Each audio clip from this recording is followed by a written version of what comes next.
Welcome to the Mom Self-Care Podcast, your safe space to finally focus on YOU.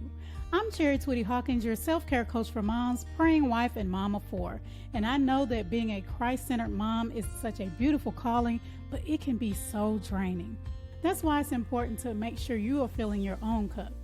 On this podcast, we'll discuss practical, holistic self-care strategies to help nurture your mind, body, and spirit. Because a mama who fills her own cup pours that back into her family with true peace and joy. Tune in for honest conversations about motherhood and self-care because you matter too.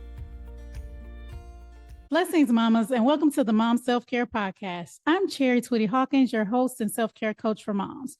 And today I want to talk a little bit about self-care when it seems impossible. And there's different reasons. You may just think it's impossible because I'm a mom. Well, I am here, of course, if you haven't heard any of my episodes, to tell you that is why self-care is necessary, because you are a mom. But sometimes there's different reasons where it may seem impossible. Maybe you have a newborn. This episode is actually going back from, I posted a TikTok and I asked moms, what is your biggest struggle with self-care? What do you feel like is stopping you from practicing self-care? And one mom responded, just adjusting to newborn mom life. And I was like, ooh, because y'all know, if y'all been following the podcast, that I do have twins. And there was a time, of course, I have my youngest, who is 10, but with the twins, it seems like that was like really tough for me at one point. And just thinking back to that is like, whoa. So there could be situations like that. You could have a newborn, or in my case, newborns. You could be caring for a sick family member. You could be going through just a super busy season in your life right now, or maybe you're going through something. Maybe you're overcoming trauma. So whatever that may be for you, sometimes during those times, those seasons in our life, it may seem like self-care is impossible, but it's not. And I think one reason that moms feel like it's impossible is because we think about self-care as this big lavish thing, which it can be. My friend just came back from being on vacation with her girls. I was like, get it. I love it. But self-care is making sure your needs and your wants are taken care of. So that can be if you have a newborn, like the case of my fellow mama friend on TikTok, you could say to yourself, okay, this baby is taking up like almost all of my time and my energy. So what can I do while I'm caring for my child or my children? And that can be something as simple as while you are changing them, or while you're breastfeeding or bottle feeding them, taking that time to unwind, taking that time to pray, taking that time to affirm yourself. My book, Self-Care Affirmations for Moms, I talk about how it's important for us to speak positive things, because we may be thinking negative things, especially if you're going through something such as postpartum depression, or even if you're not, you may still be thinking about, oh my God, I don't know what I'm doing. So during those times, you can take the time and say to yourself, I got this. I'm an amazing mom. I love my child. My child is healthy. My child is happy. My child is alive. And I'm grateful for that. To affirm those things during those times. As I talked about on TikTok, depending on how rambunctious your child is while you're changing their diaper, you may not be able to do that because you're focused on keeping them still. But those are some things just to think about. Hey, during these times, or maybe, like I said, if you're breastfeeding or if you're warming up a bottle, taking that time to pray and ask for guidance, ask for energy, ask for calmness of spirit. Those are the times that you really can just say, okay, God, because a lot of moms struggle with, man, if you're in one of these seasons, as I mentioned, you're thinking, oh my gosh, I'm not praying like I should. I'm not studying the Bible like I should. But God sees you. He sees you where you are. He knows that you're dealing with a newborn. He knows that you're dealing with taking care of a loved one. He knows that you are dealing with overcoming trauma. So he does not expect you to necessarily be present and all in like you would normally be if you weren't dealing with that. So show yourself grace and just take those little times and say, this is when I am going to connect with God. This is when I'm going to calm myself. This is when I'm going to affirm myself. And something else you can do is stretch or do a little exercise while you're waiting. And depending on what that is, I mentioned maybe you're making bottles, or maybe your child is taking a nap. I know a lot of moms, and I've said this and I heard it, and some of y'all are going to shake your head, but they say when your kids nap, then you should nap, which you should. You should. But if there's other things that need to be done, then I recommend you nap for, if you're blessed like I was with my twins, hallelujah. They would nap for about an hour to 2 hours. And I knew that. So when I laid them down, then I would go and I would either nap for 30 minutes and then get up and work, clean the house, whatever, or vice versa.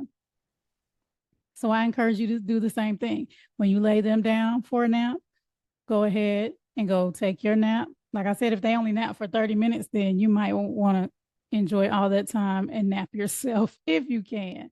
Or I would say alternate.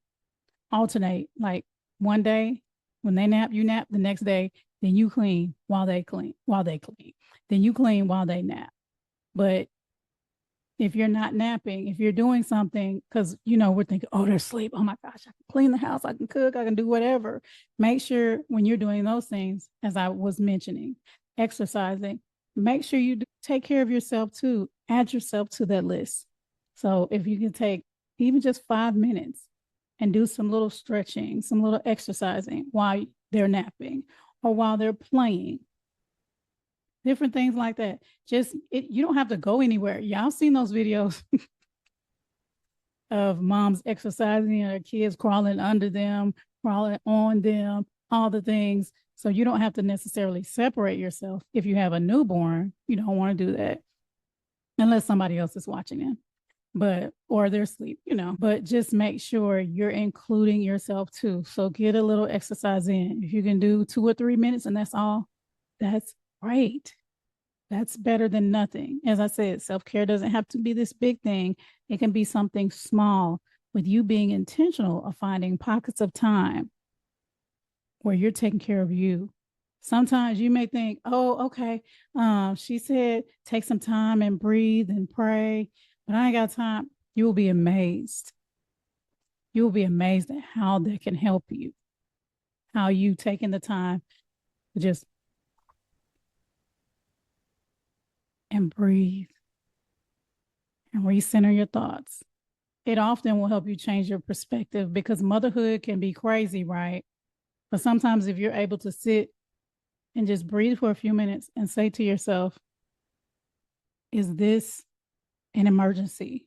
I'm treating it like an emergency. Is this an emergency? No, it's not. Okay. I need to calm down, bring my anxiety, my anger, my sadness, whatever it is, down, and approach this in a different way, maybe even at a different time, because it's not an emergency. So really making sure you're taking time to breathe and reset your mind. I had the confidence coach on here, I forgot which episode it was, but she talked about how we need to reset our thoughts every morning, how you will wake up and you may be having those negative thoughts from the day before, and you need to affirm yourself. You need to speak confidence over yourself and reset your thought process every day, y'all. Every day. It has to be consistent and intentional. Say it with me. Consistent and intentional. That is what self-care has to be. You can't say, oh, I'll do it whenever. Then it may never happen. The same way you're consistent and intentional about taking care of your kids, you need to be the same way about yourself. And remember throughout this process to show yourself grace. When you first start, just like anything, you may not be consistent, but every time when you think, oh, I did not do this, I did not exercise, I did not pray, whatever it is, I didn't eat, oh Lord, I didn't eat, then you take that time and you do it. You do it and just keep showing yourself grace. If you mess up, don't beat yourself up. Just do it the next time. Just do it the next time. My last episode, I talked about letting go of the myth of the perfect mom. So you're not trying to be perfect. You're just trying to make progress. You're just trying to make progress. So show yourself grace if you mess up. It is okay not to have everything all together and perfect. None of us do. None of us do. So just say to yourself, how am I going to, in small ways, incorporate self-care into my life? And if you have found yourself mentally and physically exhausted consistently, you may be dealing with mom burnout. And this month on December the 20th, I'm doing a free training called Overcome Mom Burnout. And I'd love for you to join us. I'll have the information down in the comments or the status or the description, whatever they call it. So make sure you click that and join us. And again, it's a free training on December the 20th. I want to help you find your joy again and let go of that mom guilt and stop trying to be perfect, because you deserve joy just like your children, just like the rest of your family does. All right, ladies. Well, thanks so much for joining in. If you haven't, make sure you save this episode, come back, listen again, and take notes. Share with the mama you love. Take care. God bless. Thanks so much for joining me for the Mom Self-Care Podcast. I hope you feel inspired to make yourself a priority too. If you enjoyed this episode, don't forget to subscribe so you don't miss a thing. Share this podcast with another mama you love and leave a review. Also, feel free to let me know what you would like to hear about in future episodes by visiting me on Instagram at CIC Inspire Me. Until next time, take some time to take care of YOU, because you matter too.